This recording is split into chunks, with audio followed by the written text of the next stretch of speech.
Bienvenue dans Les Irritables, le podcast qui parle enfin de votre ventre, sans détour, sans tabou et avec simplicité. Ici, on parle sans filtre de ventre gonflé, de douleurs souvent incomprises, de transit capricieux, bref de tous ces signes que votre corps vous envoie et qu'on vous a peut-être appris à ignorer. Je m'appelle Sabrina Massy, je suis nutrithérapeute et naturopathe fonctionnelle spécialisée dans l'accompagnement du syndrome de l'intestin irritable. J'ai créé ce podcast pour vous aider à mieux comprendre ce qui se passe dans votre ventre, vous apporter des clés concrètes et surtout vous faire sentir moins seul. À chaque épisode, je vous guide à travers les causes, les solutions, les erreurs à éviter et parfois même des témoignages. Parce que parler de ce qu'on vit, c'est déjà avancer. Bonne écoute! Bonjour, heureuse de vous retrouver aujourd'hui pour un nouvel épisode et même pour une nouvelle année. Ça faisait un moment que le micro était un peu en pause et j'avais envie de reprendre avec un sujet fondamental, un sujet clé, un sujet dont on entend beaucoup parler mais qui reste flou, le microbiote. Cet épisode est le tout premier d'une série dédiée à ce thème et aujourd'hui on va simplement poser les bases. Pas de solution miracle, pas de conseils alimentaires. Pas encore, juste comprendre ce qu'est le microbiote, ce que ce mot veut vraiment dire et pourquoi on peut parler aujourd'hui de son pouvoir. Installez-vous confortablement et on commence. Je vais commencer par une définition simple. Le microbiote, c'est l'ensemble des micro-organismes qui vivent dans et sur notre corps et c'est un organe à part entière. Quand on dit micro-organismes, on parle de bactéries, de virus, de levures, de champignons, d'archées. Les microbiotes, on en a plusieurs. Il y a le microbiote de la peau, le microbiote de la bouche, il y en a dans les poumons, le vagin, on parle même d'un microbiote dans le cerveau. Mais celui dont on va parler, c'est le plus gros et le plus connu, c'est le microbiote intestinal.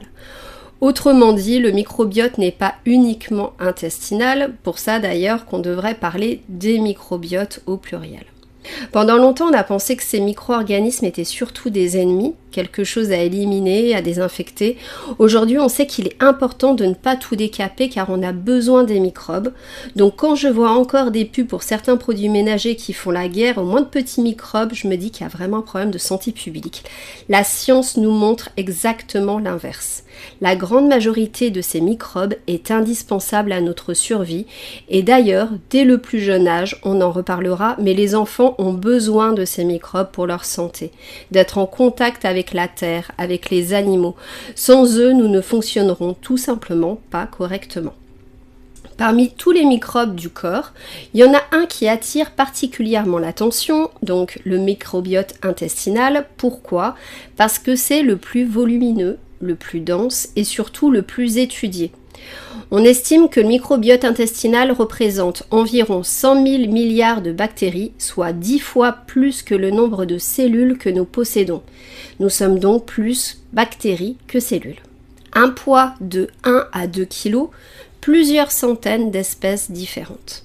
Il est principalement localisé dans le côlon, là où le transit est plus lent et où les bactéries ont le plus le temps de travailler. Ce microbiote commence à se constituer dès la naissance. Alors selon le mode d'accouchement, on sait aujourd'hui qu'un accouchement par voie basse sera plus bénéfique, voire même déterminant pour le microbiote de l'enfant par rapport à un accouchement par césarienne.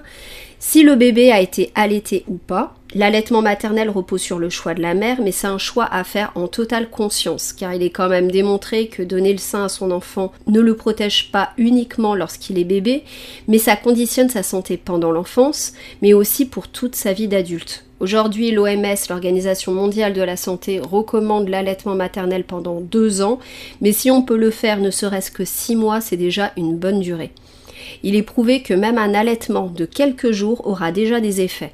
Donc s'il y a des jeunes mamans qui écoutent, faites déjà ce que vous pouvez, c'est déjà très bien. L'environnement aussi est très important, l'alimentation de la maman pendant la grossesse, une diversification alimentaire pour le bébé qui a été bien respectée, si la mère enceinte ou le bébé ont été traités par antibiotiques ou pas, tout ça, ça conditionne la diversité du microbiote intestinal et donc de la santé en général. Il y a un concept scientifique qui permet de mieux comprendre pourquoi il est si important de ne pas griller ces étapes autour de la naissance de l'enfant. Ça s'appelle la DOAD. La DOAD, c'est l'acronyme, avec mon super accent anglais, Developmental Origins of Health and Disease, qu'on peut traduire les origines développementales de la santé et des maladies. La DOAD nous dit que notre santé à l'âge adulte est conditionnée dès la vie intra-utérine et même dès la période préconceptionnelle. Et ça se jouerait dans les 1000 premiers jours de la vie, dès quelques mois avant la conception aux 2 ans de l'enfant. Et ça représente une fenêtre de programmation majeure. Autrement dit, l'environnement dans lequel un bébé se développe va influencer durablement son fonctionnement biologique plus tard. Et parmi ces influences majeures, il y a le microbiote via le mode d'accouchement, s'il y a eu l'allaitement maternel ou au biberon, si l'enfant a pris des antibiotiques avant ses 2 ans, etc. Ce qui permettrait de prévenir certaines maladies, telles que les maladies allergiques, l'eczéma, l'asthme, mais aussi des troubles digestifs fonctionnels, comme le syndrome de l'intestin irritable, des déséquilibres immunitaires et métaboliques, comme le surpoids, l'obésité, le diabète de type 2. Alors, pas de panique, je ne veux pas faire culpabiliser les parents. Il y a des mamans qui, pour différentes raisons, ne peuvent pas allaiter, ou l'enfant est né par césarienne car pas le choix, et ça ne veut pas dire qu'il souffrira forcément d'une maladie chronique. Tout ça, c'est multifactoriel, et on verra dans les prochains épisodes qu'il existe plein de leviers pour enrichir son microbiote intestinal. Puis, il évolue tout au long de la vie, influencé par l'alimentation, le stress, les maladies, les médicaments, notamment les antibiotiques, le mode de vie en général. Votre microbiote intestinal est unique, il est comme une empreinte digitale bactérienne. 2 personnes peuvent manger la même chose, vivre dans la même maison et pourtant avoir des microbiotes très différents. Ce qui est important de comprendre, c'est que le microbiote n'est pas figé, c'est pas une photo. C'est un écosystème vivant, un mouvement permanent. Certaines bactéries se développent, d'autres diminuent, certaines apparaissent, d'autres disparaissent. Il existe des bactéries dites commensales, elles vivent avec nous sans nous nuire, des bactéries bénéfiques et des bactéries potentiellement opportunistes. Ce qui compte, ce n'est pas l'absence totale de mauvaises bactéries, mais l'équilibre global entre toutes. Quand cet équilibre est respecté, le microbiote fonctionne harmonieusement. Et quand il est perturbé, les choses peuvent se compliquer, mais ça, on détaillera dans les prochains épisodes. Parlons maintenant du rôle général du microbiote, sans entrer dans des pathologies particulières. Déjà, le rôle digestif. Le microbiote participe activement à la digestion, notamment de certains composants alimentaires que notre corps ne sait tout simplement pas digérer seul.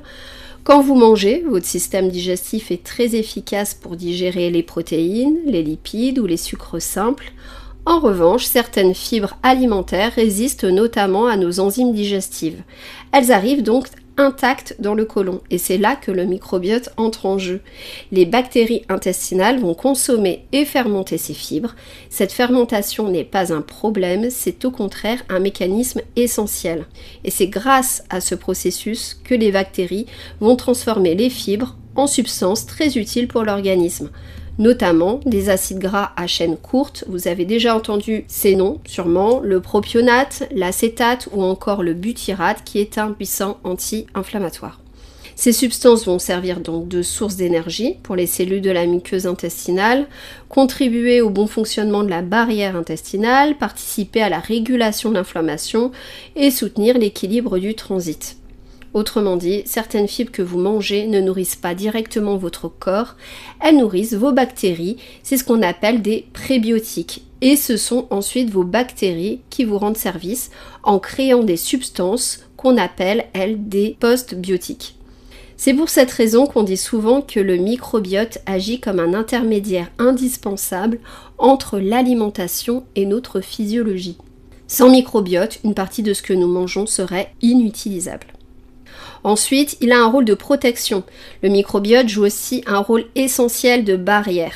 On parle souvent d'effet barrière du microbiote, mais concrètement, ça veut juste dire une chose, les bonnes bactéries prennent la place. Elles se fixent sur la paroi de l'intestin, elles utilisent les nutriments disponibles, et du coup, les bactéries indésirables ont beaucoup plus de mal à s'installer. C'est ce qu'on appelle la compétition.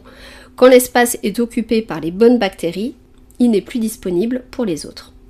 Le microbiote participe aussi au bon état de la barrière intestinale, c'est-à-dire la paroi de l'intestin. Cette paroi est faite de cellules intestinales, qu'on appelle des entérocytes, reliées entre elles par de petites jonctions, un peu comme des fermetures éclairs. Quand le microbiote est équilibré, il aide à maintenir ces jonctions bien serrées et à produire du mucus, une sorte de gel protecteur qui tapisse l'intestin. Résultat, la barrière intestinale laisse passer ce qui est utile à l'organisme, comme les nutriments, mais elle limite le passage de ce qui ne devrait pas entrer, comme certaines toxines ou des fragments de bactéries. Quand tout fonctionne bien, on ne s'en rend pas compte, mais cette barrière travaille en permanence, en lien étroit avec le système immunitaire de l'intestin. C'est pour ça qu'on peut dire que le microbiote est une première ligne de défense, invisible mais absolument essentielle. Ensuite, il a un rôle immunitaire. En fait, une grosse partie de notre système immunitaire est directement en lien avec l'intestin et le microbiote. Et c'est pas un détail, loin de là, le microbiote aide le système immunitaire à apprendre, à comprendre ce qui fait partie de nous et ce qui ne fait pas partie de nous. Autrement dit, il lui apprend à ne pas s'emballer pour rien. Quand le microbiote est équilibré, le système immunitaire sait quand il doit réagir et quand il peut rester calme. Ça évite les réactions excessives, les inflammations inutiles et ça permet une réponse plus juste quand il y a un vrai problème. On peut presque dire que le microbiote sert de médiateur entre le monde extérieur et notre immunité. Il est là en permanence, il observe, il régule et la plupart du temps, on s'en rend même pas compte. Et enfin, il a aussi un rôle métabolique et de communication. Le microbiote ne fait pas que rester tranquillement dans l'intestin, il travaille. Les bactéries produisent plein de petites substances, des vitamines par exemple, mais aussi ce qu'on appelle des métabolites, en gros des sous-produits de leur activité. Et puis des messagers chimiques, et ces messagers, ils ne restent pas coincés dans l'intestin, ils envoient des infos un peu partout, à l'intestin lui-même, au foie et même au cerveau. C'est comme un système de communication interne. Le microbiote va capter ce qui se passe, traiter ensuite l'information et ensuite il va envoyer des signaux. Le microbiote agit comme un chef d'orchestre invisible et coordonne énormément de choses en arrière-plan. Pour terminer, l'idée importante à garder en tête, c'est que le microbiote est loin d'être un détail.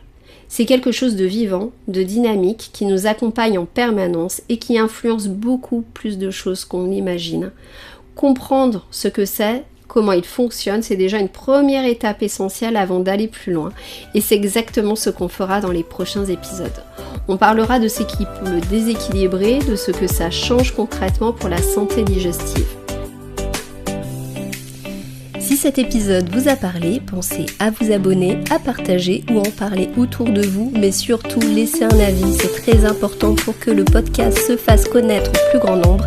Et on se retrouve très vite dans un prochain épisode de Les Héritables. À très bientôt.